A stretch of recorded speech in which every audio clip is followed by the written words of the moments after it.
월스트리트 저널이 긴급 보도를 했습니다. 그 보도 내용이 주한미군이 철수된다는 이야기예요. 충격적이죠. 한번 보실래요? 월스트리트 저널은요, 트럼프 행정부가 주한미군 28,500명 중 4,500명을 한국서 철수하는 방안을 검토하고 있다, 이렇게 보도를 했습니다. 야, 이 기사 하나가 시장에는요 엄청난 영향을 미쳤습니다. 그야말로 장소까지도 이야기를 했습니다. 괌 등 인도태평양으로 이전 검토한다, 이렇게까지 나왔어요. 그러니까 구체적이까지 하잖아요. 게다가 지금 월스트리트 저널이 취재를 할 때 한 사람만 취재를 한 것이 아니고 여러 당국자라는 표현을 썼습니다. 여러 당국자. 그러면 한 사람이 아니라 트럼프 행정부의 군사를 담당하는 여러 사람의 이야기를 종합해서 썼다는 이야기잖아요. 이것은 여러분 신뢰성이 더 커집니다. 일반적으로 저도 기자를 오랫동안 했잖아요.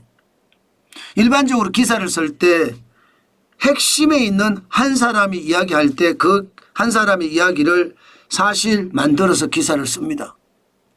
예. 그리고 나면 만약에 정부의 정책이 바뀌면 기자부로 소설 쓰고 있네, 이렇게 이야기하잖아요. 사실은 근거가 있는 거예요. 취재원이 반드시 있는 겁니다. 기자는 취재원 없이 자기 스스로 절대로 기사 쓰지 않습니다. 최소한 기자라는 양심이 있는 사람이라면요.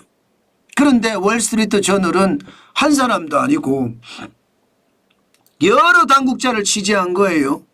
그랬는데 이구동성으로 주한미군 28,500명 중에 4,500명을 철수하는 방안을 검토하고 있다, 이런 기사를 쓴 겁니다. 이거는 제가 봐서 엄청 충격적이다 생각이 듭니다. 그만큼 신빙성이 있다는 얘기예요. 물론 말입니다, 미국 국방부도 아니다, 그럴 계획이 없다, 이렇게 부정을 했습니다. 한국 국방부도 아니다, 미군이 철수할 일 없다, 이런 이야기를 똑같이 했습니다. 그렇지만 시장은요, 이거를 믿지 않는 거예요. 그만큼 말입니다, 시장에서는 너무 구체적이라 이거를 부인하고 부정하는 것을 믿기에 적당하지 않다는 거예요. 실제 어떻게 구체적이냐, 주한미군 병력 현황이 지금 전체 28,500명이라고 말씀을 하셨죠. 그런데 28,500명 중에는요, 육군이 2만 명, 공군이 8,000명, 해군이 300명, 해병대가 100명, 특전사가 100명입니다. 자, 여기에서 굉장히 중요한 게 육군 중에 2만 명 중에 4,500명을 괌 등으로 이전한다, 이렇게 아주 구체적으로 썼어요. 구체적으로. 게다가 4,500명이라는 숫자, 이 숫자는요 일반적으로 스트라이크 군이라고 하고, 스트라이크 군, 긴급 파견하는 군대, 신속 대응군, 뭐 이렇게 이야기해도 됩니다. 그런 스트라이크 군의 수가 하나의 여단입니다. 여단의 규모가 4,500명 정도 됩니다. 그러니까 뭔가 주한미군의 육군 중에 그죠? 4,500명에 대한 것은 유동성이 있다, 이렇게도 봐야 되나요? 당장 말입니다, 완전히 철수라는 말은 없을지 몰라도 2만 명 중에 4,500명을 스트라이크 군으로 편성을 하는 거예요. 신속 대응군으로 편성을 하는 겁니다. 그러면서 이 4,500명이 뭐 괌으로도 갔다가 아니면 뭐 필리핀으로도 갔다가 다시 한국으로도 왔다가 이렇게 신속 대응군의 역할을 충분히 할 수 있다는 이야기죠. 그러니까 너무 구체적이죠. 일반적으로 저는요, 기자를 오래 했기 때문에 기사를 보면 부인을 하더라도 이게 여론을 떠보기 위해서 세상의 어떤 반응을 보기 위해서 흘리는 기사들도 있거든요. 지금 저는요, 딱 그렇게 느껴지는 거예요. 흘리는 기사 이상으로 느껴지는 거예요. 흘리는 기사는 일반적으로 한 사람이 하거든요. 그런데 여러 명의 당국자라고 했잖아요. 예, 그것을 감안을 해보면 예, 실질적으로 주한미군에 대한 감축 계획이 있는 겁니다. 예, 사실 지금까지 말입니다. 주한미군 사령관도 그런 이야기 했어요.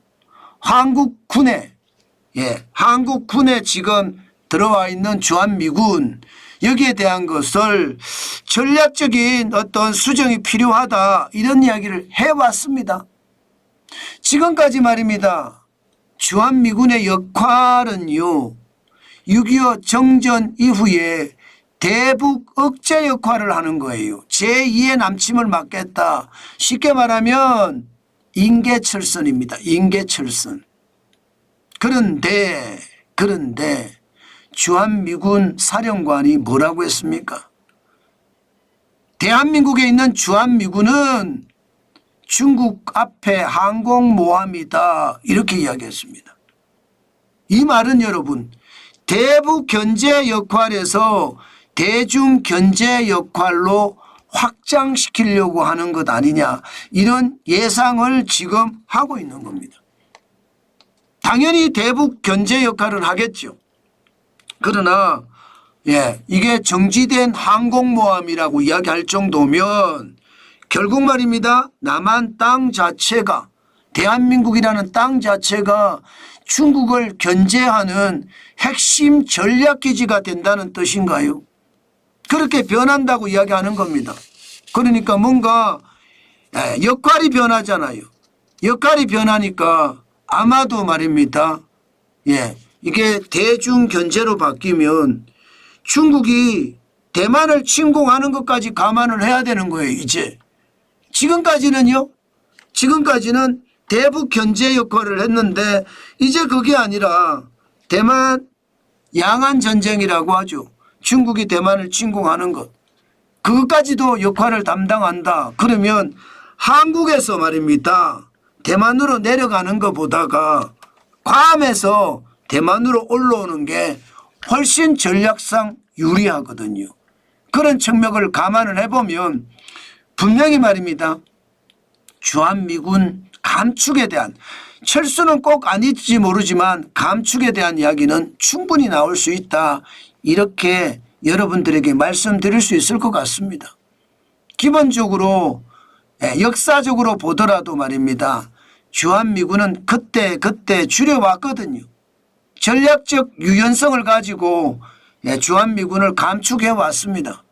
1953년 전쟁이 끝났을 때만 하더라도 주한미군은 32만 5천 명이었어요. 그런데 2년 후 1955년에는 8만 5천 명으로 줄었죠.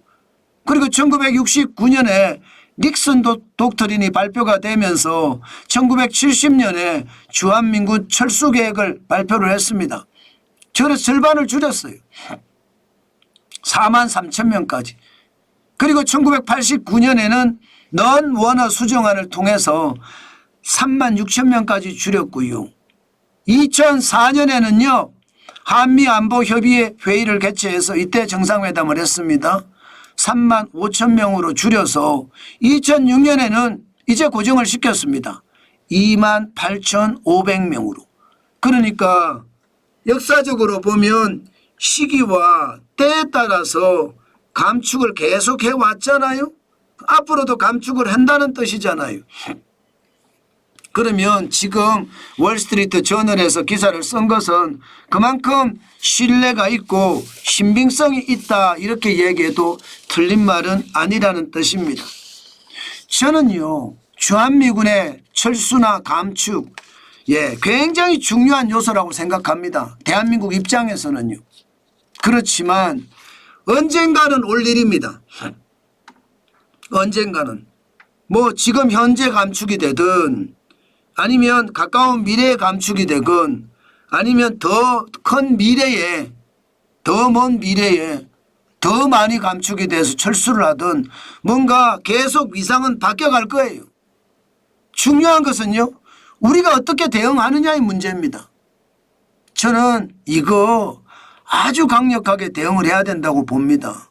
미국의 항의에서 강력하게 대응하는 것이 아니라 대한민국 스스로 주한미군이 없어도 우리를 지킬 수 있는 힘을 길러야 된다는 뜻입니다. 그렇게 생각을 하면 여러분 북한을 가볍게 볼 게 아니거든요. 북한은 6.25 전쟁을 일으켜서 수많은 한국인들을 학살하고 죽였습니다. 그것을 생각을 하면요.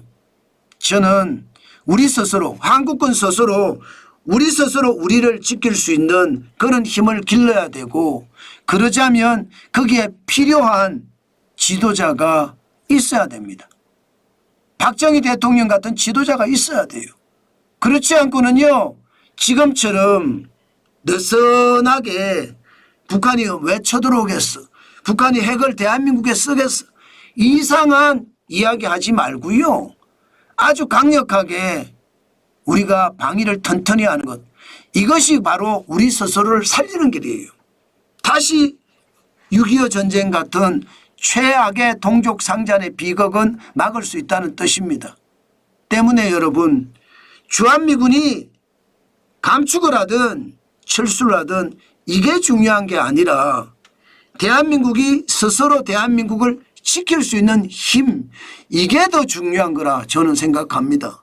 언제든 김정은이는 호시탐탐 노리고 있을 거고요. 중국도 시진핑이 대한민국을 노려보고 있습니다. 그렇게 생각을 하면 대한민국 스스로 자강할 수 있는 힘이 있어야 되겠다. 그러려면 그런 지도자를 뽑아야 된다. 여러분 자강이라고 하잖아요. 스스로 강하게 만들 수 있는 지도자를 뽑는 것 모든 게 여러분들에게 달려 있습니다. 주한미군 철수가 중요한 게 아니고요. 주한미군 감축이 중요한 게 아닙니다. 강력한 지도자를 뽑는 게 더 중요하다는 말씀 오늘 또 한 번 드리겠습니다. 그게 대한민국을 살리는 길이다. 저는 여러분에게 다시 한번 말씀드립니다.